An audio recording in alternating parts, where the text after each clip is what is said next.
Good evening, everyone. My name is Monty, and I'm here to talk to you guys about why you should become an officer. Now, the layout of my speech is going to be very simple. I'm going to talk about why you should be an officer, the benefits that comes along with it, and how to become an officer, and our officers. So what's that little saying? There are those who lead, there are those who follow, and then there are those who get the hell out of the way. I'm going to come back to that later. And so I'm going to go right to my first point.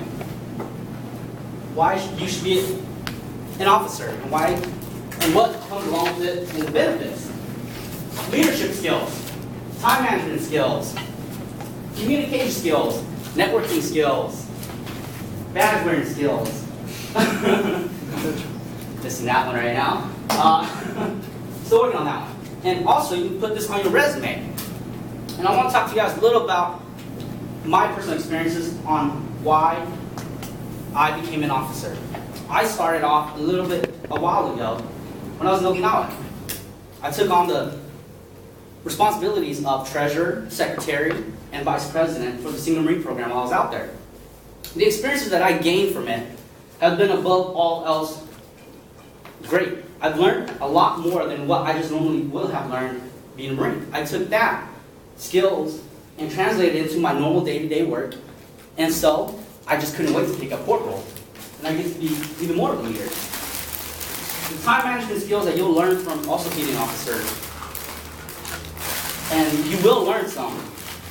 It's going to be so much more beneficial to you when you're talking about doing homework, making sure that everything's done on time, because there's going to be so much people relying on you. Communication skills, networking skills, again, badge wearing skills. We're all here to get something out of this. And I'm sure of it. We want to be better. We want to become better individuals, better professionals, better people. And this is where it starts. We're in this organization because we want to get something out of it. Step up. So how do you step up? Ask about the positions. I think this is where it really first starts, is when you're in an organization, you should look up to everybody who's leading you. Because we're all here to follow first. No one steps in and gets to be president. I'm sure Anthony didn't get elected president his first semester in Accounting Society. I was never elected president of Accounting Society. Not Accounting Society.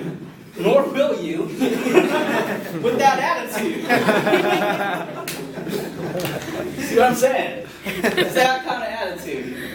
Never. But Anthony was not elected president of Toastmasters his first meeting. He came and he learned, and he asked about it. Pick our brains. We've been through these positions, so we're here for you guys as well. We've been through enough. I think that we can definitely be beneficial to anybody who's thinking about being on the board and being an officer. So don't be afraid to step up, and don't be afraid to shine, because this is your first opportunity to shine. If you've never been on any board or any organizational leadership statuses, I can see how it can be challenging. And that's especially where that skill is going to be so much more important here at Toastmasters. We've already overcame one of the biggest fears. If this is actually the biggest fear, all people, is public speaking. We're already up here talking to groups of our peers, our colleagues, our friends. And we're able to do this already. And some other people rather die. And those are the ones who rather get out of the way. You've already gotten up here. You've already done one of the biggest things you could have done. That somebody would look up to you and say, man, I don't know if I can ever do that. I'd rather die. That's just ridiculous to me. So you already shine. So keep shining. And one thing is, nothing worthy in life comes without sacrifices. Yeah, it does take a little bit more out of your day. It will take a little bit of time. But then you wouldn't grow if you just pretty much had a badge on and did nothing. Then you wouldn't learn anything. So you have to want it. So I'm going to talk a little bit about our president, or our board right now, actually. That way you guys can actually have an idea of who is in charge, or who pretends that they're in charge. Us. And so I'm going to say, Anthony, that's our president. he can say hi. You guys don't know who he is.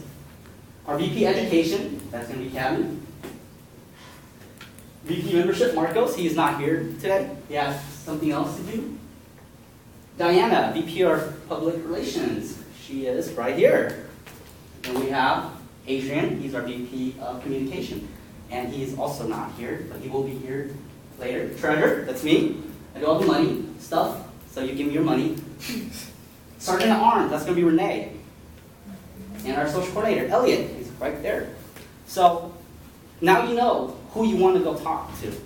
Elections are coming up, both the big ones and ours.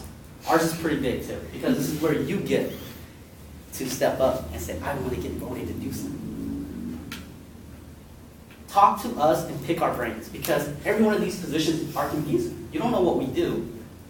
You just see us here, and we're all Toastmasters. So speak to us and pick our brains and find out what we really do, because some of us are still confused about it.